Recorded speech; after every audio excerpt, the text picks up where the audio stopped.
అనంత కరుణామయుడు అపార కృపాశీలుడైన అల్లాహ్ పేరుతో ప్రారంభిస్తున్నాను. సూర హామీమ్ అస్-సజ్దా 19 నుంచి 25వ ఆయత్ వరకు 3వ వరకు. కాస్త ఆ సమయాన్ని ఊహించుకోండి. అప్పుడు ఈ అల్లాహ్ శత్రువుల్ని నరకం వైపునకు వెళ్ళడానికి చుట్టుముట్టి తీసుకురావడం జరుగుతుంది. వారి ముందు వారిని తరువాతి వారు వచ్చే వరకు ఆపి ఉంచడం జరుగుతుంది. కడకు అందరూ అక్కడ ఏకత్రమైనప్పుడు వారి చెవులు, వారి కళ్ళు, వారి శరీర చర్మాలు వారికి వ్యతిరేకంగా సాక్ష్యం పలుకుతాయి. వారు ప్రపంచంలో ఏమేమి చేస్తూ ఉన్నారో అవి అని వారు తమ శరీర చర్మాలను అడుగుతారు. మీరు మాకు వ్యతిరేకంగా సాక్ష్యం ఎందుకు ఇచ్చారు అని అవి సమాధానంగా చెబుతాయి. ప్రతి వస్తువుకు మాట్లాడజేసిన ఆ ప్రభువే మాకు మాట్లాడే శక్తినిచ్చాడు. ఆయనే మిమ్మల్ని తొలిసారి పుట్టించాడు. ఇప్పుడు ఆయన వైపునకే మీరు తిరిగి మళ్లించబడుతున్నారు. మీరు ప్రపంచంలో అపరాధాలు చేసేటప్పుడు దాక్కునేవారు. అప్పుడు మీకు ఎన్నడూ ఈ ఊహ రాలేదు. ఏనాడైనా మీ సొంత చెవులు, మీ కళ్ళు, మీ శరీర చర్మాలు మీకు వ్యతిరేకంగా సాక్ష్యం పలుకుతాయేమోనని. నిజానికి మీరైతే మీ చేష్టల అనేకం గురించి అల్లాహకు కూడా ఎరుకలేదని తలపోసేవారు. మీ ప్రభువు పట్ల మీ అనుమానమే మిమ్మల్ని ఉంచివేసింది. దీని మూలంగానే మీరు బహునష్టానికి లోనయ్యారు. ఈ పరిస్థితిలో వారు సహనం వహించినా వహించకపోయినా అగ్ని ఒక్కటే వారి నివాసం. వారు వెనక్కి మరలే అవకాశాన్ని కోరుకున్నా వారికి ఎలాంటి అవకాశము ఇవ్వడం జరగదు. మేము వారి కొరకు వినియోగించిన సహచరులు వారికి ముందు వెనక ప్రతీదీ అందమైనదిగా తీర్చిదిద్ది చూపెట్టేవారు. చివరికి వారికి పూర్వం గతించిన జిన్నులు, మానవుల వర్గాలకు విధించబడిన శిక్షా నిర్ణయమే వారికి విదితమైంది. నిస్సందేహంగా వారు నష్టానికి లోనైపోయిన వారే. 23వ వివరణ. అసలు ఉద్దేశం వారిని అల్లాహ్ న్యాయస్థానంలో హాజరుపరచడానికి చుట్టుముట్టి తీసుకువచ్చినప్పుడు అని చెప్పడం. కానీ ఆ విషయాన్ని నరకం వైపునకు వెళ్ళడానికి చుట్టుముట్టి తేవడం జరుగుతుంది అనే పదాలలో వ్యక్తం చేయడం జరిగింది. ఎందుకంటే పరిణామ ఫలంగా నరకంలోకే వెళ్ళవలసి ఉంది. అంటే ఒక్కొక్క తరం ఒక్కొక్క సంతతి లెక్క చూసి తీర్పు చెప్పడం, ఒకదాని తర్వాత మరొకదాన్ని తీర్పు చేయడం అంటూ జరగదు. మునుపటి వెనుకటి తరాలన్నీ ప్రోగు చేసి ఒకే సమయాన సమావేశపరచడం జరుగుతుంది.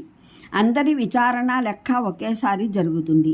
ఒక వ్యక్తి తన జీవితంతో చేసే మంచి పనులైనా చెడు పనులైనా వాటి ప్రభావం అతని జీవితంలో అంతమైపోవు. అతని మరణానంతరము చాలా కాలం వరకు అవి కొనసాగుతుంటాయి. అతనే ఆ ప్రభావాలకు బాధ్యుడు అవుతాడు. అలాగే ఒక తరం తన కాలంలో చేసిన పనులన్నింటి ప్రభావాలు తరువాతి తరాల వరకు శతాబ్దుల తరబడి కొనసాగుతాయి. తన ఈ వారసత్వానికి ఆ తరమే బాధ్యత వహించవలసి ఉంటుంది. లెక్క చూడటానికి, న్యాయం చేకూర్చటానికి ఆ సమస్త ప్రభావాలను, పరిణామాలను పరిశీలించి పరిగణనలోకి తీసుకోవలసి ఉంటుంది. వాటి సాక్ష్యాలు సేకరించడం అనివార్యం. ఈ కారణంగానే ప్రళయ దినాన తరానికి తరమే వస్తూ ఉంటుంది. దాన్ని నిలబెట్టడము జరుగుతూ ఉంటుంది.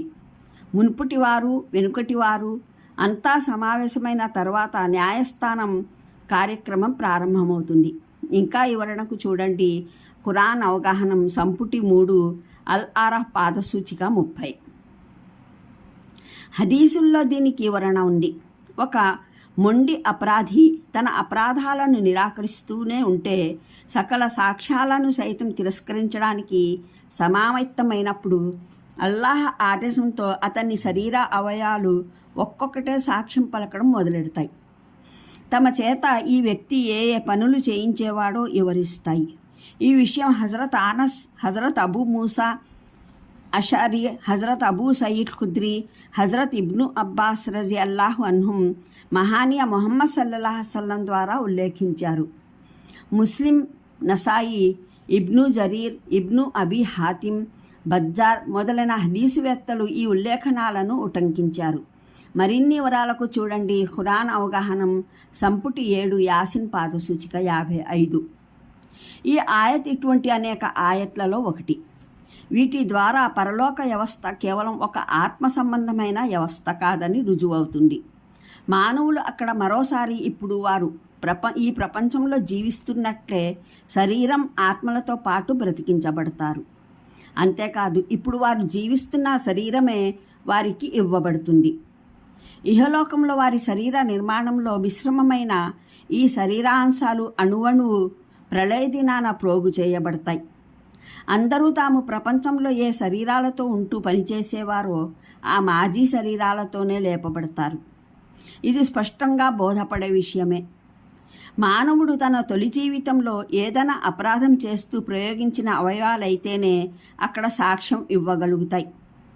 ఈ విషయాన్ని దివ్యఖురాన్లోని దిగువ పేర్కొన్న ఆయట్లు సైతం ఖచ్చితమైన ఆధారంగా నిలుస్తాయి. బనీ ఇస్రాయిల్ 49, 51, 98, అల్మూమినున్ 35, 38, 82, 83, అన్నూర్ 24, అస్సద్దా 10, యాసిన్ 65, 78, 79, అస్సాఫాట్ 16, 18, అల్వాహ్యా 47, 50, అర్నాజియాత్ 10, 14 ఆయట్లు.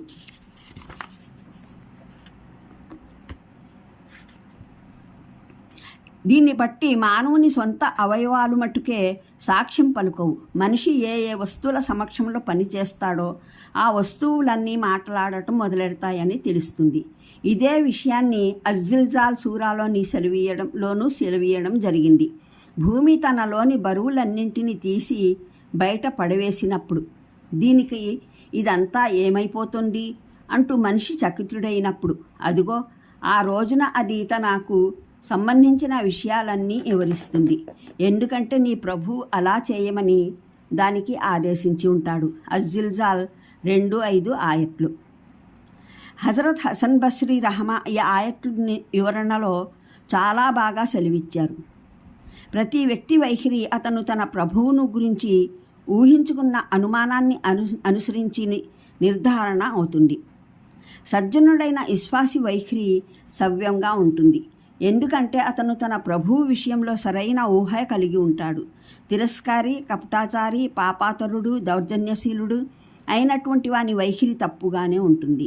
ఎందుకంటే తన ప్రభువును గురించి అతని అనుమానము తప్పైనదిగానే ఉంటుంది.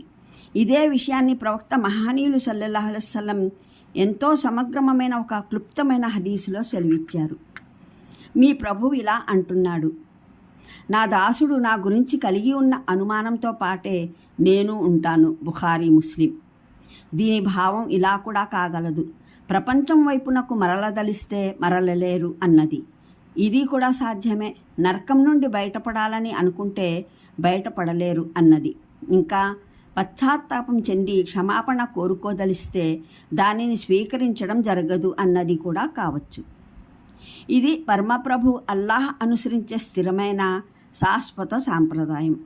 ఆయన చెడు సంకల్పం, చెడు కోరికలు పెంచుకునే మానవులకు ఎన్నడూ మంచి సహచరులను ఇప్పించడు. వారికి వారి ప్రకృతుల రీత్యా చెడు సహచరులనే ఇప్పిస్తాడు. ఆ పైన వారు